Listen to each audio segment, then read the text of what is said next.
Përshëndetje miq të respektuar. Edhe një herë po du me ju kthye rastit të Ekrem Imamollo. Motiko nuk kam folur për rastin, që konsiderohet rasti kriminal më i madhi dhe rjeti kriminal më i madhi që është bërë në historinë e Turqisë. Në disa video e kemi shpjegue, i kam përcjell ngjarjet, siç keni mund ti dëgjoni edhe prej burimeve të tjera. Por kësaj radhe po i kthehem temës sepse po dalin në shesh të palara rjete kriminale, aktivitete kriminale që vërtet teksa po i hasi, po i dëgjoj dhe po i lexoj, ka njerë po mdoket se jam të lexue ose të pa ndonjë film fantastik. Jo një realitet i prekshëm që ishte bërë për vite, së paku për 6 vite në Stamboll. E dini se PKK-ja është veç përbër. Besoj bindshëm se një ndër arsyet kryesore të veçpërbërjes së PKK-s ndërlidhet edhe me rastin Ekrem Imamollo. Qysh kështu? Për nga këtë konstatimone, apo këtë besim, këtë hipotezë, ta them më but, ishte vërtetuar kohë më parë, botërisht shkruar e thënë në për media e analiza të ndryshme, se Ekrem Imamollo i kishte paguar hiq më pak se $100 milion krahut politik të PKK-s për Evropën perëndimore. Përse këto para, natyrisht në dëm të Turqisë, të sigurisë të Turqisë, për shkak se krahu politik i PKK-s në Evropë më pastaj e kishte për detyrë që të organizonte dhe të ndikonte, të kërkonte, mbase ndonjëherë edhe të urdhëronte partitë politike kurde në Turqi që ta votonin Ekrem Imamollo për kryetar të Stambollit në 2 zgjedhjet e fundit. Të gjitha partitë politike, të cilat janë shkri në atë kazanin e Mebit, që është në Pullaz, në të cilën veprojnë, janë pjesë e parlamentit tani, veprojnë partitë politike të cilat kohë pas kohe për shkak të aktiviteteve të tyre antikushtetuese ishin mbyll nga gjykata kushtetuese e Turqisë për gjatë 30-40 vjetëve të fundit. Njerëzit me mentalitet që ishin pjesë e këtyre partive, më në fund renditen në qatë Pullazin, grumbullohen në qatë Pullazin, kazanin e Mebit. Tash, parat e paguara për PKK-n në Evropë, thash, ishin ato të cilat i siguronin Ekrem Imamollos votat e kurdve në Stamboll, si dhe votat e kurdve shkonin për kandidat të bashkive të ndryshme të Turqisë, atje ku mund të intervenante dhe të ndikonte GHP-ja, nga e cila vije Ekrem Imamollo. Pra, një pazarllak për fitimin e zgjedhjeve në bashkinë e Stambollit dhe natyrisht për të dëmtuar ekonomia e Stambollit në miliarda $, si dhe për të rrezikuar siguria e Republikës së Turqisë dhe qytetarëve të saj. Kjo është temë në vete, për këtë mund të flasim në një video enkas rreth procesit të shpërbërjes së PKK-s. Si nisi nga dita kur Devlet Bahçeli, kryetari i MHP-s, i bën thirrje Abdullah Öcalanit, që mbahet në burgun e Ymralës në Turqi, që ai t'i bën thirrje, ta pranon ofertën fillimisht dhe t'i bën thirrje PKK-s që t'i dorëzojnë armët dhe të ndalin luftën e tyre, të shpërbëhet si lëvizje politike me krahun e saj militant. Gjë që do të ndikon kjo edhe në shpërbërjen e të gjitha partive, lëvizjeve politike, militante, kurde që janë 7 sosh në lindjen e mesme nën ambrelen apo nën emërtimin KGK. Flasim ndonjëherë tjetër për këtë çështje. Ajo që dua ta trajtoj këtu është diçka që veç në filma fantastik mundet me pa njeri. Diçka që mendja normale, jo mendja kriminale, se mendjet kriminale veprojnë ndryshe nga njerëzit normal, nga ne normalet, them kështu ma mirë. Atë që e ka bërë mendja kriminale dhe aktiviteti kriminal i grupës të cilën e udhëheqte Ekrem İmamoğlu, për neve normalet mund të jetë një ngjarje e filmave fantastik. Për çka? Sepse i rregullum një rjet, asisoj që shumë vështirë do ta kishte edhe shtetet, do ta kishin edhe shtetet me sistemet e inteligjencës më të sofistikuara në botë. Ta përmendi në lidhje me rastin 24 janarin të vitit 2022. 24 janari i vitit 2022. Është dita para së cilës një ditë, do me thonë me 23 janar, kishte rënë në Stamboll bora më e madhe, reshja e borës më e madhe në 60 vjetët e fundit në Stamboll. Stambolli bllokohet totalisht. Njerëzit mbesin në për shtëpi, nuk mund të dalin as në obor. Ata të cilët kanë qenë në punë mbesin në punë, ata të cilët kanë qenë musafir mbesin aty ku kanë qenë musafir. Spitalet mbyllen, shkolla mbyllet, aeroporti mbyllet, pra një reshje bore e papar për 60 vjet. Në vend se komuna e Stambollit të merrej me zgjidhjen e problemit të borës, tani me 24 janar, zhvillohet një takim 3 orë e gjysmë me midis Ekrem İmamoğlu dhe ambasadorit britanik në Turqi, Dominik Çilkot, në Balıkçı Kahraman, në një restoran super luks të Stambollit. Ditën kur qytetarët presnin, apo ditën kur Ekrem İmamoğlu do të duhej të shprehte së paku solidaritetin me gjendjen e rënd në Stamboll, kamerat, celularet e zbulojnë, se ky njeri të mos pas dert fare gjendjen aktuale, të marrë me një dert shumë ma të madhë për vetveten, për fitim prus për vetveten, takohet me këtë ambasador në Balıkçı Kahraman. Çka ndërlidhet kjo tash me këtë temën e korrupsionit? Ndërlidhet. Ja po ju tregoj.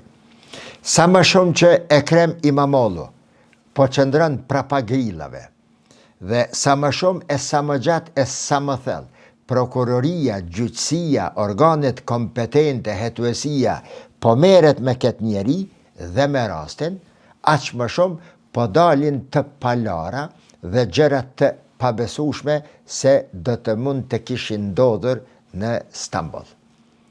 Një ndër të arrestuarit, roja, qata, ta quaj, personi më i afërt i Ekrem İmamoğlu, hija e tij, Ertan Yıldız, pranon së fundmi se parat e vjedhura dhe të fituara nga korrupsioni, nga tenderet, nga detyrimet dhe nga format e tjera kriminale, pranon ky Ertan Yildiz, këto para janë transferuar në Londër.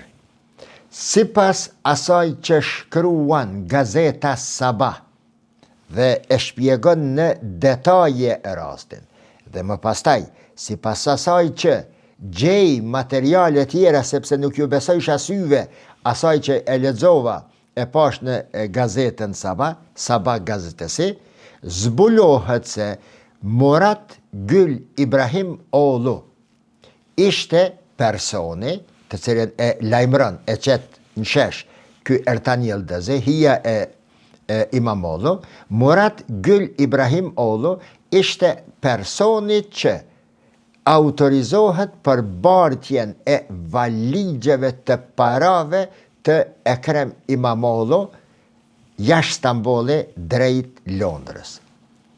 Ky person më pastaj zbulohet se midis viteve 2022-2024 me aeroplan privat VIP udhëton prej aeroportit të Stambollit drejt aeroportit të Londrës.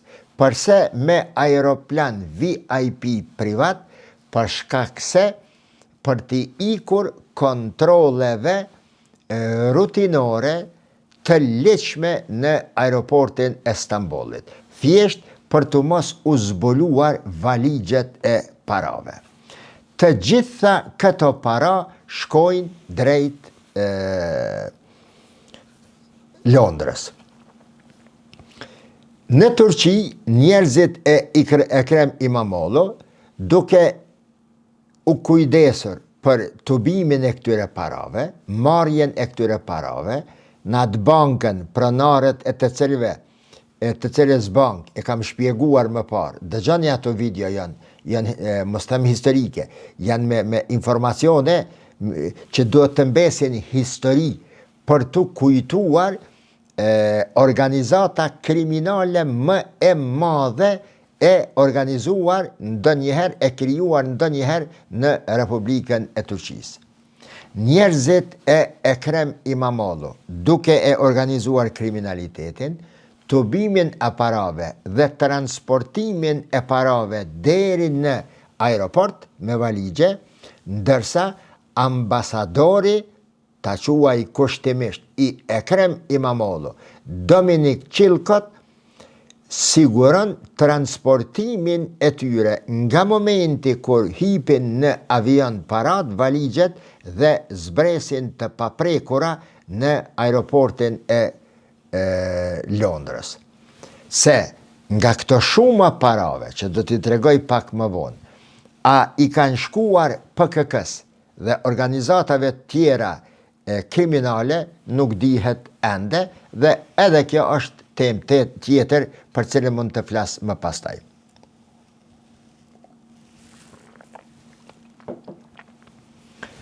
Njeriu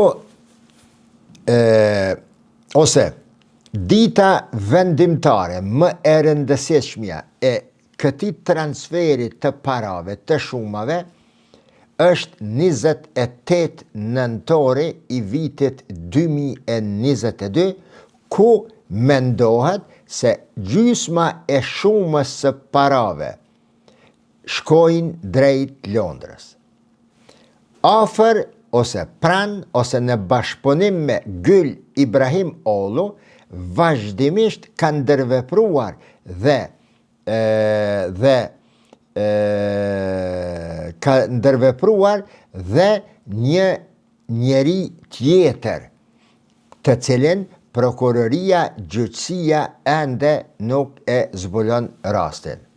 Kush është Tuncay Yılmaz? Tuncay Yılmaz është menaxheri, drejtori i përgjithshëm i kompanisë Imamoğlu Construction. Tuncay Yılmaz'i organizo tenderet, merr tenderet për kompaninë e Imamoğlu, ndërsa Gül İbrahimoğlu me qatë të tretin të i organizua transferimin e pareve dhe duke i dërguar në Londër. Treshja, kjo treshje e cila ka vepruar vazhdimisht, me datën 28 nëntor të vitit 2022, që udhtojnë jashtë vendit për në Londër, kthehen pas 2 dite, me asnjërin prej valigjeve të cilat i kanë dërguar andej, siguruar informacionet apo zbuluar nga kamerat e sigurisë aeroportit të Stambollit. Me vete vinë me valigje, me ka një valigje tjetër, që atje i lanë me gjithë valigje. Gjithnjë, si pas asaj që shkruan Sabah gazetesi, personi Ertan Yıldız shumën e parave të cilën e dërgon për çdo vjet në Londër është aty midis 200 dhe 250 milion dollar. Kohëgjatësia e transferimit të këtyre vjedhjes së këtyre parave, tobimit të këtyre parave në bankat e Turqisë është 6 vjet e gjys. Llogariteni tani, 6 vjet herë 2.5, sa pi bie aty 12 edhe ka, do me thonë afër 1.5 miliard dollar Ekrem İmamoğlu i korrupton, i vjedh dhe ato para më pastaj i dërgon në Londër, në cilën bank apo si akomodohen, ato ende nuk dihen. Për këtë arsye, data e 24 janarit të vitit 2022 konsiderohet ditë natë e errët në kuptimin e korrupsionit dhe kriminalit, sepse zbulohet, incizohet atë natë në restoran për 3 orë e gjys duke darkuar mirët vesh dhe bien dakord Ekrem İmamoğlu me mysafirin nga Londra për të zhvilluar këtë transakcion i pareve, pa të cilët nuk do të mund të përfundonte apo të shkonte deri në fund ky kriminalitet kur. Pa ambasadorin që i siguron udhëtimin e parave dhe pritjen atje, dhe pa Ekrem İmamoğlu si Koxhabashi apo koka e kësaj organizate terroriste. 1.2 deri në 1.5 miliard dollar është shuma për të cilën Ekrem İmamoğlu është duke u hetuar, përveç dëmeve të tjera të cilat janë bërë përgjatë kohës së tij sa ka qenë atje. Prokuroria, organet e hetuesisë, gjyqësia në Turqi, mbase edhe miti, janë duke punuar thuajse si asnjë herë më parë edhe nëpër komunat ku kryebashkiak, kryetar komunash janë antarët e GHP-s. Shtrohet pyetja, a i ka ditë më parë këto kriminalitete e zgër e zel? Sipas asaj që dihet, raporti tejet i ngushtë, shoqëror dhe kolegial i Ekrem İmamoğlu dhe Özgür Özel, kryetari i GHP-s i tanishëm, i cili me komplot dhe duke paguar para i errëzon Kemal Kılıçdaroğlu nga udhëheqja e GHP-s, bazuar në këtë afërsi shoqërore, bazuar në ndikimin e Ekrem İmamoğlu që Özgür Özel të zgjidhet kryetar, nuk është e çuditshme pra pse Özgür Özel'i në ditën kur burgosët prangohet Ekrem İmamoğlu, adresa e parë, dera e parë në të cilën troket për ndihmë është dera e Britanisë, që pas 2 ditë pastaj e kritikon ashpër Britaninë, duke thënë se një vend demokratik që i mbron të drejtat demokracinë, të drejtat e njerëzve, që ju ndihmon popujve të shtypër, që ju del krah partive të shtypëra gjithandej në përbot, marri ju qoftë pse nuk na ndihmuat kësaj radhe me rastin e Ekrem İmamoğlu. Pra, lidhja e Ekrem İmamoğlu me Anglinë, me sa po shihet, natyrisht i kyçur dhe i përlyer deri në fyt edhe Özgür Özel, po duket se është një lidhje shumë ma e thellë dhe ma ndryshe nga se është menduar deri në ditën kur hija e Ekrem İmamoğlu, Ertan Yıldız, pranon brenda aty ku është ftohtë, sigurisht, gjithë këtë rrugtim kriminalitet të cilën e bën kryetari i Bashkisë së Stambollit. Deri në videon e radhës, mirëmbëjtje, natën e mirë.